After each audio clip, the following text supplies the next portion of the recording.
सुदजागसं परमानन्दमोदेहमि निवसं जगन्निमूर्तेः सागोपतिमिष्टानं च कल्पयानं प्रसीदं वस्त्रं वेदं वरुणाय नमः ॐ वायवे नमः ॐ सोमाय नमः ॐ ईशानाय नमः ॐ सर्गणभ्यो नमः ॐ नृत्ये नमः ॐ गन्धर्भ्यो नमः गोकभ्यो नमः विद्यारम्भे नमः ॐ भवोद्भवाय नमः श्रीपते नमः ॐ श्रीधराय नमः ॐ श्रीसाय नमः ॐ मंगलाय नमः सर्वमंगलाय नमः ॐ दामोदराय नमः ॐ दामोपेताय नमः ॐ नंदकेशवाय नमः ॐ केशीसूदनाय नमः ॐ वरुणाय नमः ॐ वरुणाय नमः ॐ माधवाय नमः ॐ सुताय नमः। भगवान विष्णु से पूछा था महाराज, क्या पूछ रहे हैं? देवरी सिंह महाराज जी से जिस प्रकार कहा उससे तुम मन लगाकर सुनो महाराज।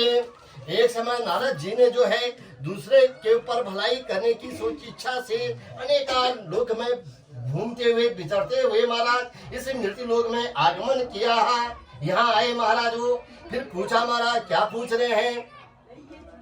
ततो दशा जनानां सर्वानां कलेशमन्यतान् नाना योनि समुत्पन्ना निखिलेष्यामनानां स्वकर्मभिः केनोपायेन च तेषां दुर्नाशो भवेद्दुरं संचिन्त्य मनसा विष्णुलोकं गतस्ता। यहाँ आकर जो है उन्होंने अनेक प्रकार के दुखी देख करके प्राणी को दृष्टवा तं देवेति देवसं स्तुतं समुचक्रमे नारदो वाचः नमो मनसातीता रूपाय अंतसत्तये आदिमध्यांतहीनाय निर्गुणाय गुणात्मने सर्वेषामादिभूताय भक्तानां मार्तिनाशने। कहने महाराज वहाँ जो है श्वेत वर्ण में 4 भुजाओं वाले देव जो हैं इस नारायण जो भगवान हैं जो हमारे सामने खड़े हैं महाराज है उसके अंदर बैठे हुए हैं। हे भगवान इस जो है स्तुति करने लगे। नारद बोले हे भगवान आप अत्यंत शक्ति से संपन्न हैं, मन तथा वाणी भी आपको नहीं पा सकते हैं और आपका आदि भी मध्य अंत कोई नहीं जान सकता है।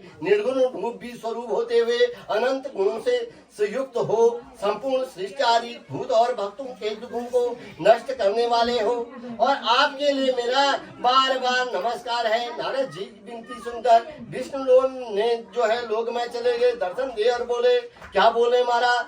कथयस्व महाभाग तत्सर्व कथयामि ते नारदो वाचाओ मृतलोके जना सर्वे नानाकले समन्वितः नाना योनि समुत्पन्नः पंचते पाप कर्मभिः तत्कथ्यं समेनाथ लघुपायेन ततद्वतः सुदोषमिच्छामि तत्सर्वः कृपया स्तेदिते मयि। हे मुनि वह सब जो है अपना मनोरथ जो है तुम मुझसे कहो उन सब का मैं उत्तर दूंगा। और नारद जी बोले मृत्यु लोक के निवासी प्राणी अनेक योनियों में जो है उत्पन्न पाप कर्मों से महा दुखी हो रहे महाराज और दुखी तो होंगे हैं। सो हे स्वामी ने यदि आपकी मेरे ऊपर कृपा है तो बताओ मेरा इस दुख का निवारण कैसे दूर हो सकेगा? ऐसे सोच रहे महाराज। श्री भगवान जी बोले फिर भगवान नारायण जी बोले हैं साधु पृष्ठम तया वत्सा लोकानुग्रहं कंसयः यत्रित्वा मुच्यते मोहा दक्षिण स्वपदामिते वर्तमस्ति महत्पुण्यम स्वर्गे मृते च दुर्लभम तव स्नेहा मया वत्सा प्रकाशा कृते धुना। अरे महाराज श्री भगवान जी ने कहा हे पुत्र तुमने संसार के ऊपर तुमने जो है बहुत अच्छी उत्तम बात पूछी जिसके उपाय से जो है प्राणी मोह से मुक्त हो जाते हैं। सुनो मैं तुमसे कहता हूँ बहुत पुण्य प्रदान करने वाला स्वर्ग एवं मृत्यु लोक में परम दुर्लभ व्रत है और तुम्हारे स्नेह में उस व्रत को मैं कहता हूँ महाराज सत्यनारायण व्रत समेत धानता कृत्वा सतम सुखम भोक्त्या परतम मोक्ष माप्नुयात्। तब जो है वो जो है मोक्ष को चले जाते हैं और तदच्छ्वा भगवद्वाक्यम नारदो मुनि ब्रवीमि नारदो वाचा किम फलम किम विधानं च कृतं केन तद्व्रतं तत्सर्व श्रुतिस्त्रात् ब्रूहि कदा कार्यं हि तद्व्रतं। श्री भगवान वाचः दुःखशोकात् समन्मन्नं धन धान्यं प्रवर्धनं सौभाग्य संसिद्धिरं सर्वत्राम विजय प्रदम यस्मिन कस्मिन धने मृत्यु भक्ति सदा समन्यतः।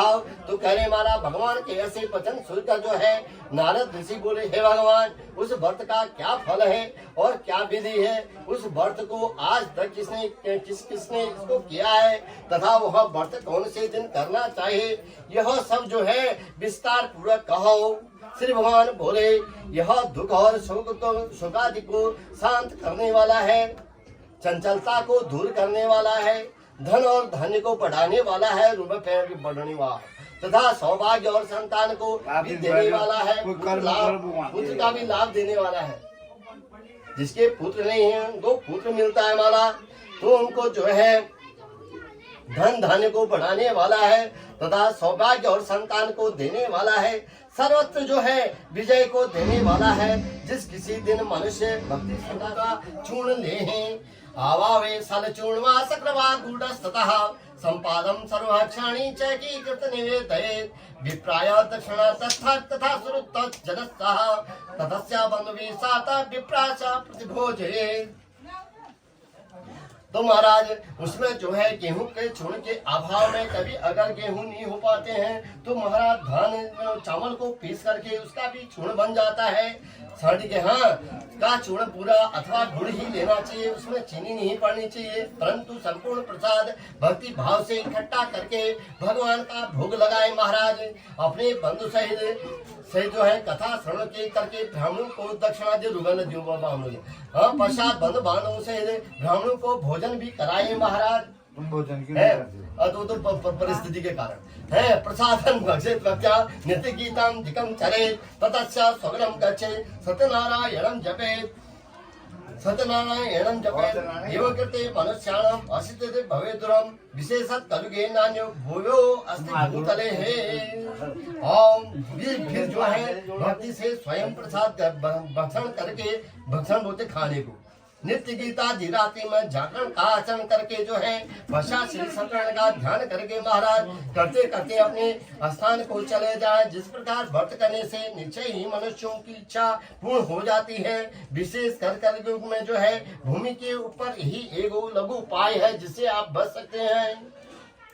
तो श्री स्कंद पुराणे रेवा खंडे श्री सत्यनारायण व्रत कथायां प्रथमोऽध्यायः यत्र गंगा यमुना त्रिवेणी यत्र जगतः प्रसंग